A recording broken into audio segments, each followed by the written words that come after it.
일단은 코 막힘이 아주 심해지고, 두 번째, 이 코가래가 목 뒤로 넘어가서 목에 항상 걸려있는 느낌이라든지 이런 느낌들, 그 후비루 증후군이라고 하는데, 이런 증상들이 아주 괴롭습니다.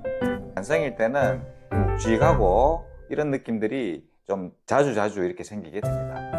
이 비세척이 물론 도움이 됩니다만, 여기에 제가 조금 더 나은 방법을 알려드리도록 하겠습니다. 비세척을 하실 때 보통 이제 식염수나 아니면 소금물로 많이들 하시는데, 여기다가 도라지를 달인 물을 섞어서 같이 쓰시면 훨씬 더 효과가 좋을 겁니다. 한약재로는 그 길경이라고 하는데, 안녕하십니까. 명의 박재찬 한의사TV의 박재찬입니다. 오늘은 축농증에 대해서 알아보고 축농증의 예방과 그 치료에 대해서 말씀드리도록 하겠습니다.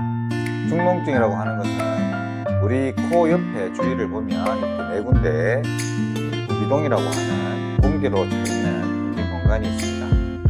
이 텅 빈 공간에 염증이 생기거나 농이 차면 축농증입니다. 코가 막힘이 심해지고 열감이 날 수도 있고요. 안면 쪽에 통증이 생길 수도 있습니다.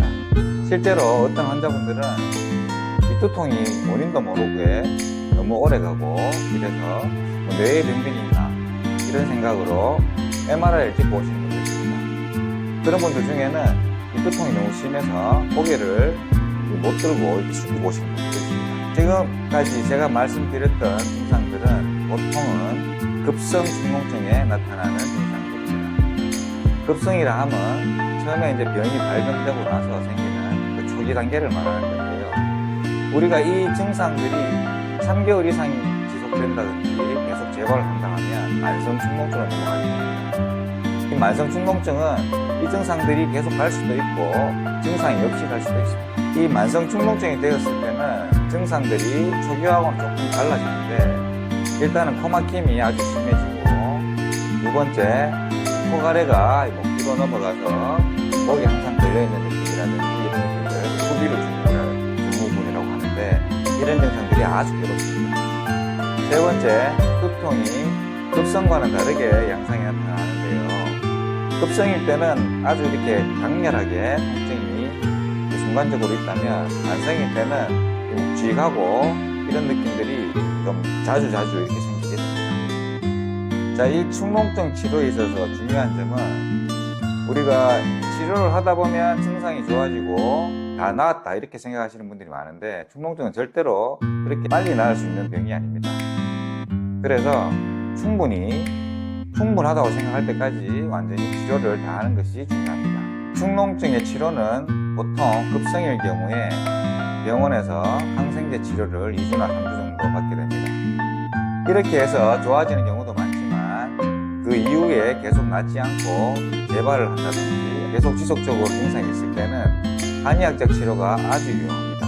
만성 축농증이 한의학적으로 더 잘 듣는 이유는 수술을 많이 하게 되는데요. 축농증은 문제가 재발을 잘합니다.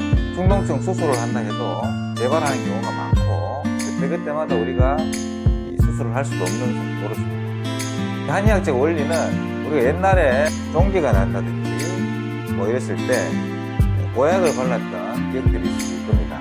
이 고약을 발라서 그 안에서 종기 자체를 삭는다든지 아니면 농을 배출하는 방법으로 치료를 해왔었는데요. 이 원리를 가져와서 축농증에도 그런 식으로 농을 삭거나 배출시키는 그런 방식을 쓰는 것입니다. 그렇다면 이렇게 비수술적인 요법으로도 충분하게 치료가 가능하고, 그 사람의 개개인의 체질에 맞게 축농증이 생기는 원인 장부를 찾아서 그쪽을 도와주는, 그 면역력을 올리는 쪽으로 치료를 하게 되면 재발률도 낮아질 수 있습니다. 그리고 축농증 때문에 이 코 세척을 하시는 분들이 많습니다.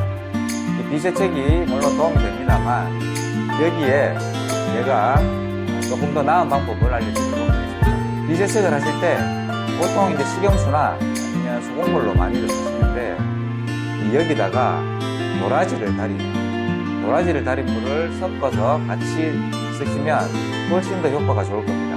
한약재로는 길경이라고 하는데, 길경이 대농작용이 아주 탁월합니다. 천연소염제라고도 할 수 있습니다. 그래서 이 도라지를 다른 물을 같이 섞어서 사용을 하시면 훨씬 더 효과가 좋을 것입니다. 오늘은 축농증에 대해서 알아보았습니다. 다음 시간에 다시 뵙도록 하겠습니다. 감사합니다.